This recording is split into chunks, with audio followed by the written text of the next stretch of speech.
The crack of the bat echoed like a gunshot through Yankee Stadium, but it wasn't the home run that stopped my heart. It was the ghost in the third row, his dark eyes locking onto mine across the diamond, unblinking, as if he'd been waiting there all along. I stumbled on the pitcher's mound, the ball slipping from my glove, and the crowd's roar turned to a distant hum because in that split second, I wasn't Isaac Rivera, the hotshot closer for the Yankees. I was just a kid from the Bronx again, whispering promises in the rain to the boy I'd left behind.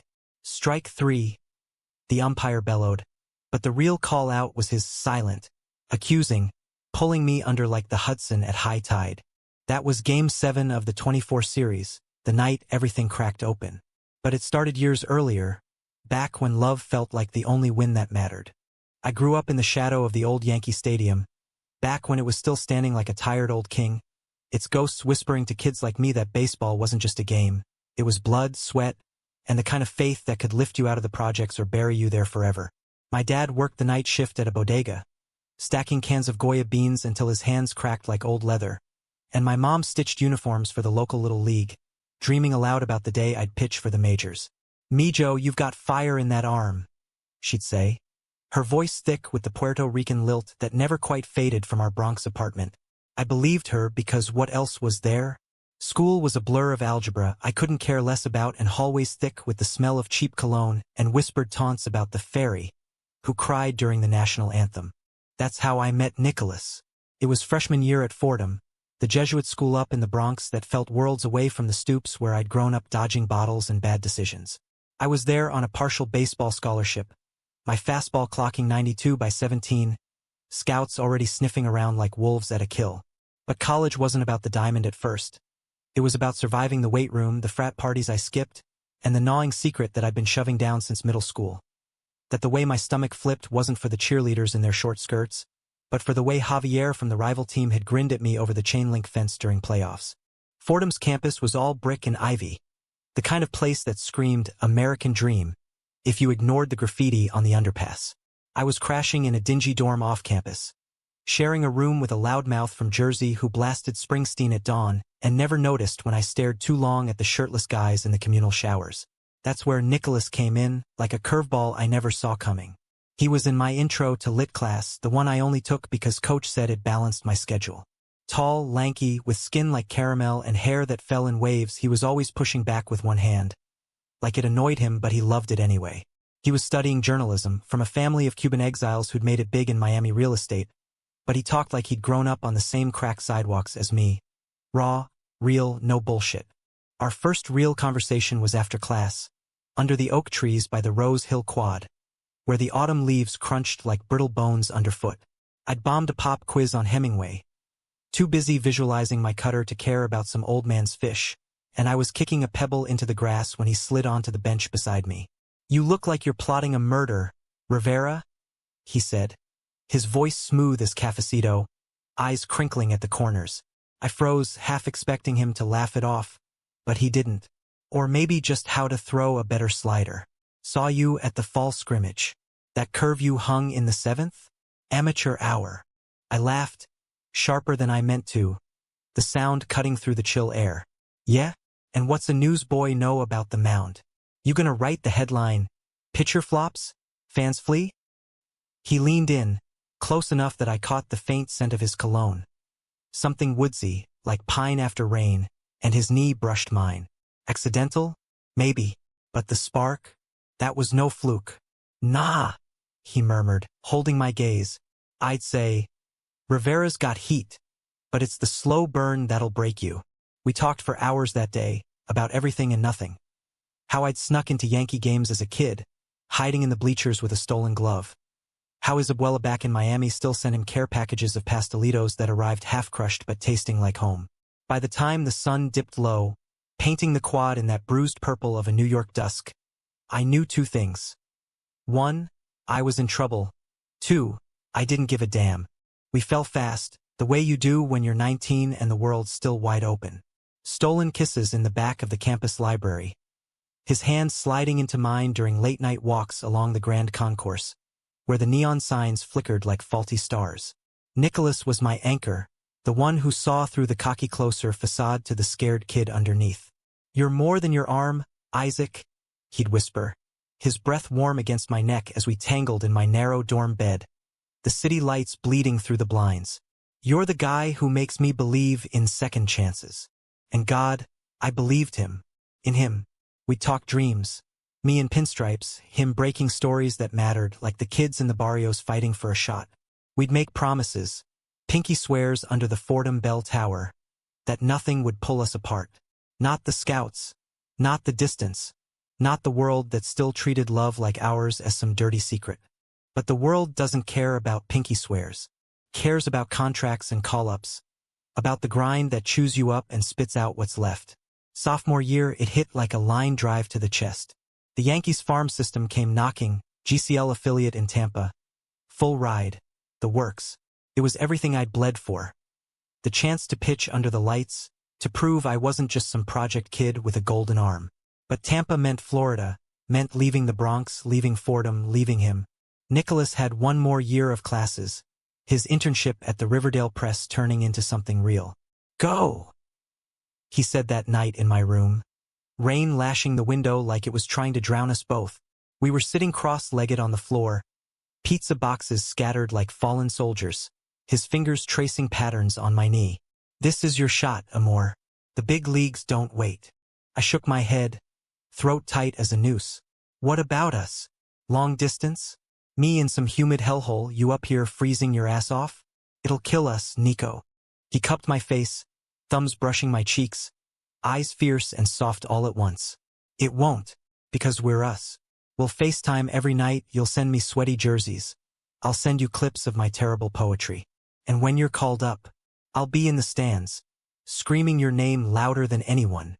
He kissed me then, slow and deep, like he was sealing a vow. But even as I melted into it, doubt crept in, the what-ifs whispering that love was fragile, that baseball was forever.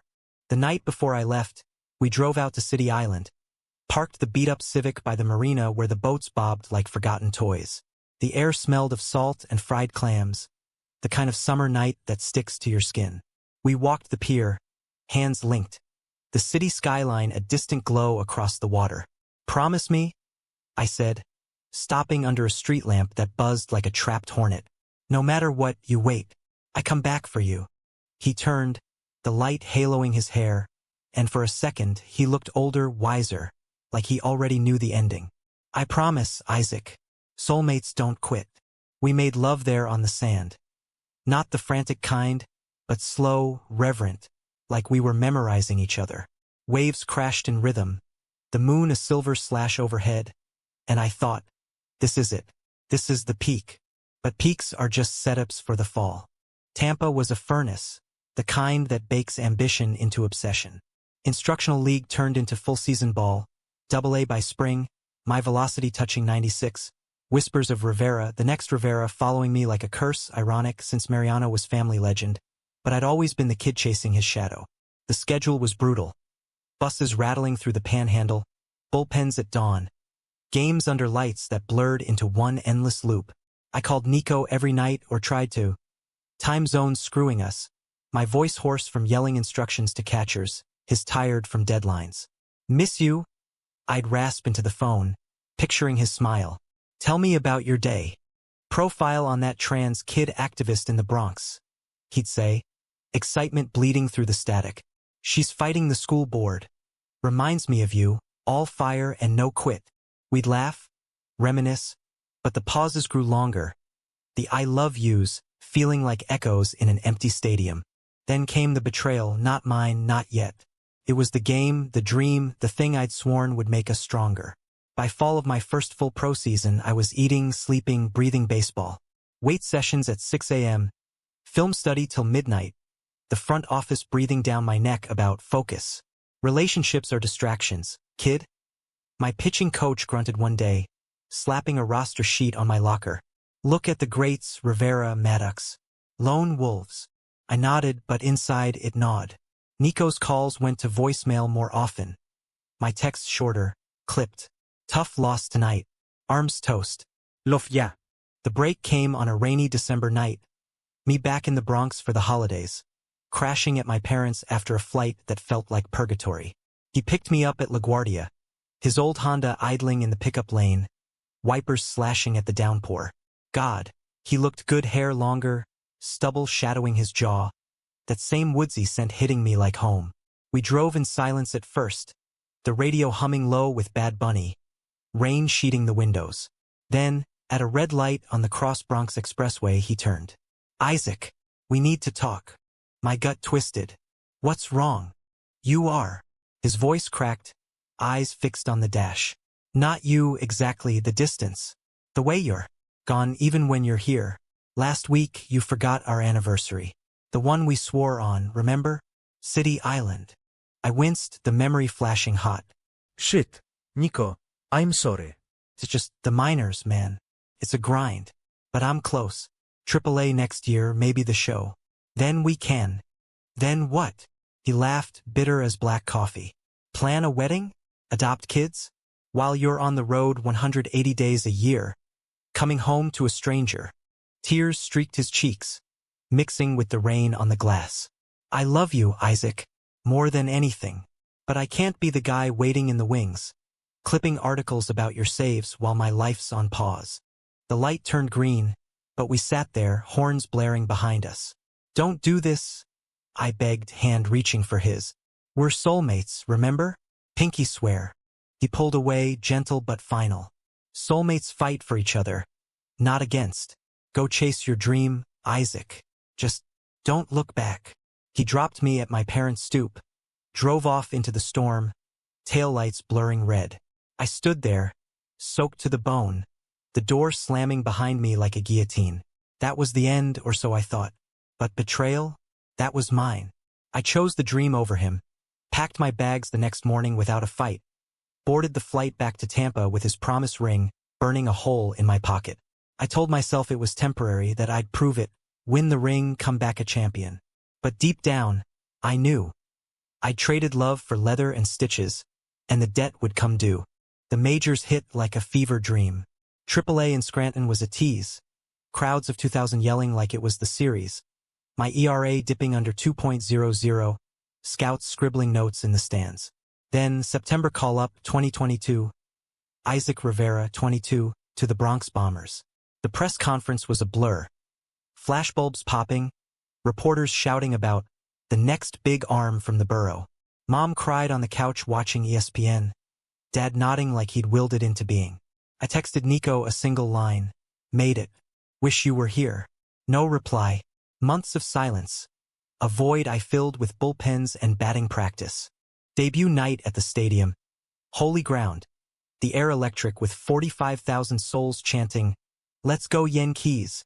I was slotted for the 8th, protecting a 3-2 lead against the Rays, heart hammering like it would burst the seams of my jersey.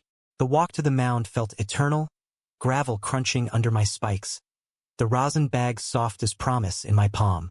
First batter up, a switch hitter with a .320 clip, digging in like he owned the plate. I wound up, released a 97 miles per hour heater, letter high. Strike one.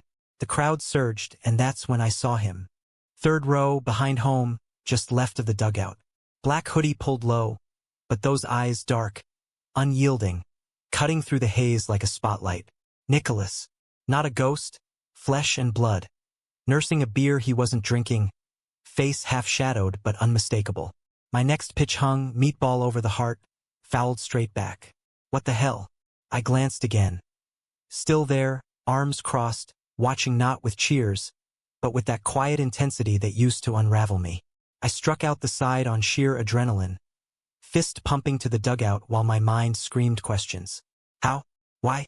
After all this time? Post-game, I scanned the stands from the tunnel, but he was gone, melted into the exodus like smoke. I called his number that night, voicemail, the same automated voice I'd ignored for months. Nico, if that was you. Man, we gotta talk. Nothing. But he was back for the next series, Fenway Park, that snake pit where the green monster looms like Judgment Day. Bottom of the 9th, bases loaded, 2 outs, my cutter painting the black, swinging miss, save number 1. And there he was, upper deck, leaning on the railing, the Boston skyline jagged behind him. No sign, no wave, just presence, heavy as regret.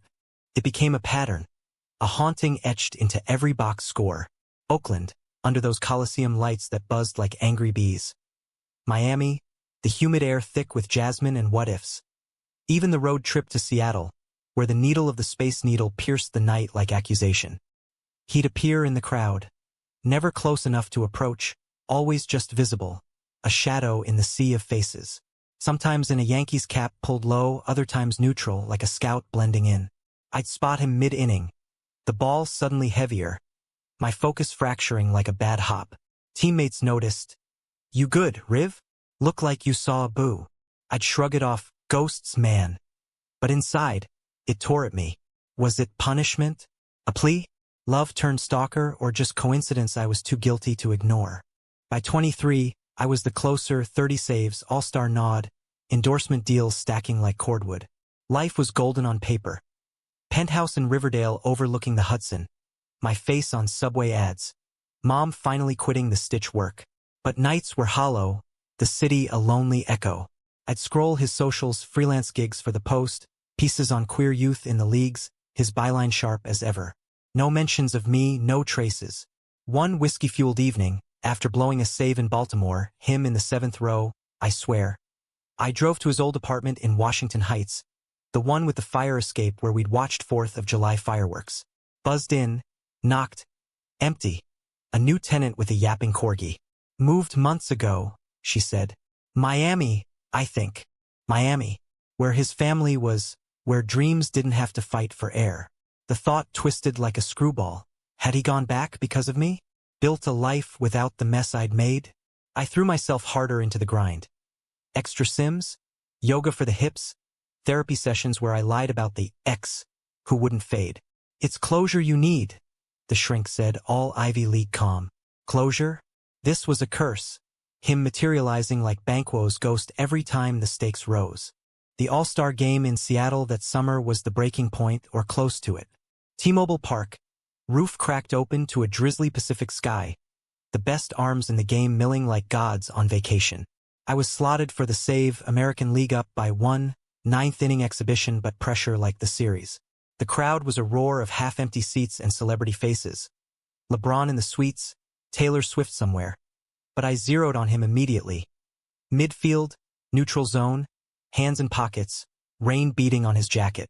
My first pitch sailed wide, plunking the backstop. Small, Rive. Tani yelled from the dugout. I dug deep, fire in the veins, strikeout, grounder, pop fly, save. But as I jogged off, our eyes met across the diamond, and for the first time, he nodded. Once, slow, like I see you. I bolted after the handshakes, champagne fizzing and used in the clubhouse, weaving through security to the concourse. He was there by the team store, browsing caps like a tourist. "Nico." My voice broke on the word, raw as an open seam. He turned, slow, that half-smile flickering like faulty neon. "Isaac, nice save. What the hell is this?" I gestured wild at the park, the night. "You ghost me for a year, then show up like some specter? Every game, man. Oakland, Boston, everywhere. Are you trying to kill me?" His laugh was soft, sad. The kind that hollows you out. "Kill you? Nah. Remind you, maybe, of what you threw away." He stepped closer, close enough to touch. But he didn't. "I told you soulmates don't quit. But you did.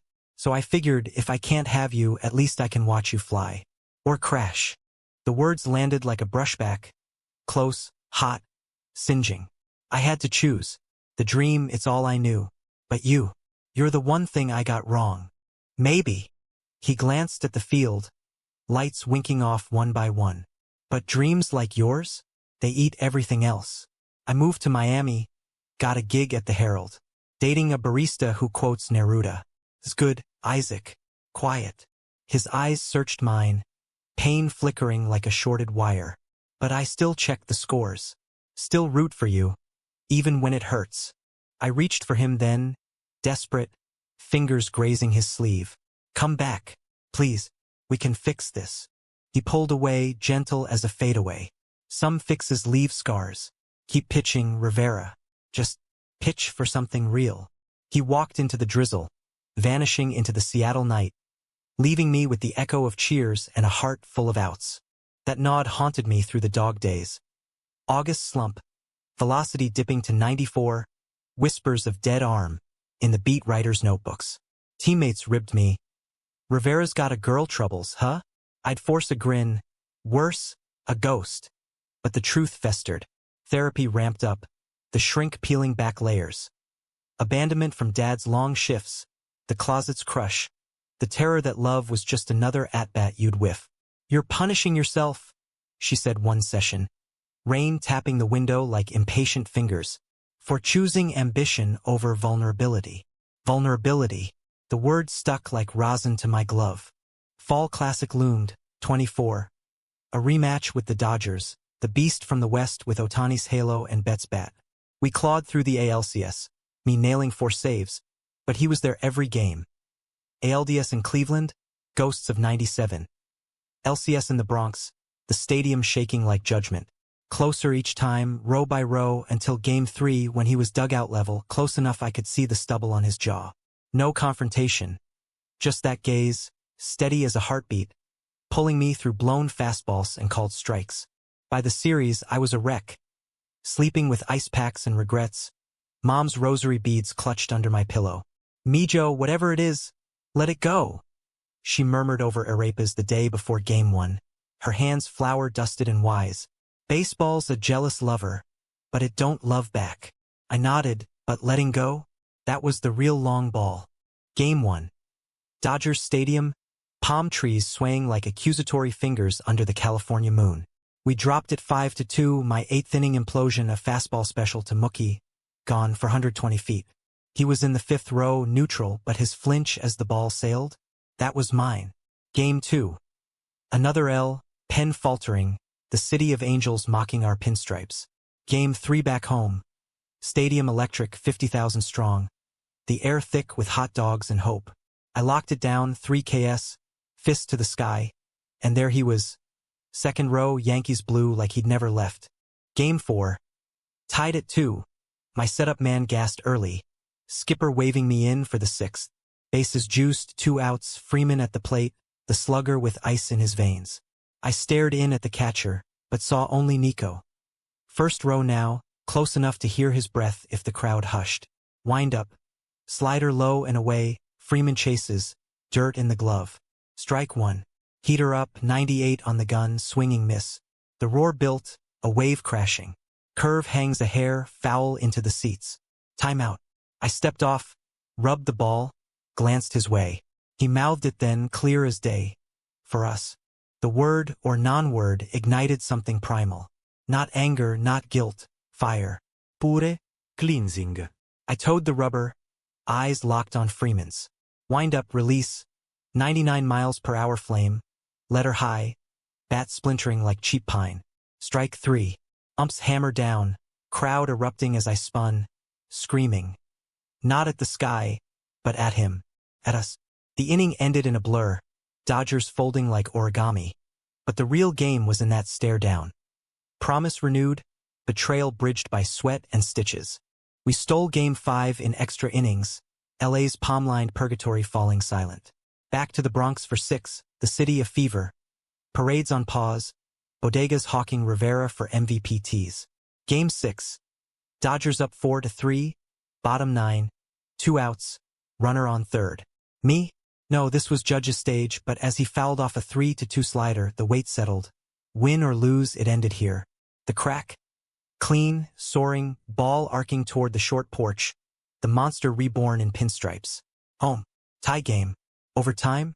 No, next batter, grounder double play, but wait, no, it was a walk-off single, Volpe slapping one through the hole. Chaos. Dogpile, Champagne Armageddon. The Empire State lit blue. But in the scrum, I broke free, vaulted the railing. Not to the field, but to him. 1st row, arms open now, not crossed. Nico? Breathless, champagne-streaked. I crashed into him, the crowd a tidal wave around us. He held tight, face buried in my neck, the world narrowing to his heartbeat against mine. You came, I gasped. Every time. Couldn't not. He murmured, voice thick. Soulmates, remember? Even when it's stupid. We clung there. The series ring a distant prize, as confetti rained like absolution. No grand gestures, no cameras catching the kiss, soft, tentative, tasting of salt and second chances. Later, in the quiet of my Riverdale place, with the skyline glittering like forgiveness, we talked till dawn. About the hurt, the hauntings, about Miami and the barista, over, gently. About how ambition had blinded me, but love? Love was the real closer, saving me from myself. Epilogue came soft. No fairy tale wedding, not yet. He stayed in New York, freelance turning staff at the Times, profiling the likes of us, queer athletes breaking barriers. I pitched one more year, saves piling like grace, before the arm whispered quit. Coaching now at Fordham, under those same oaks where it started, with Nico in the bleachers, not haunting but home. We adopted a rescue mutt named Slider, planted roots in a brownstone with a stoop for stoopball. Mom calls us her dynamic duo. Dad grunts approval over cafecito. It's not the major's roar, but it's real, human, flawed, enduring. Turns out the biggest save wasn't on the mound. It was choosing him back. And in the end, that's the win that sticks.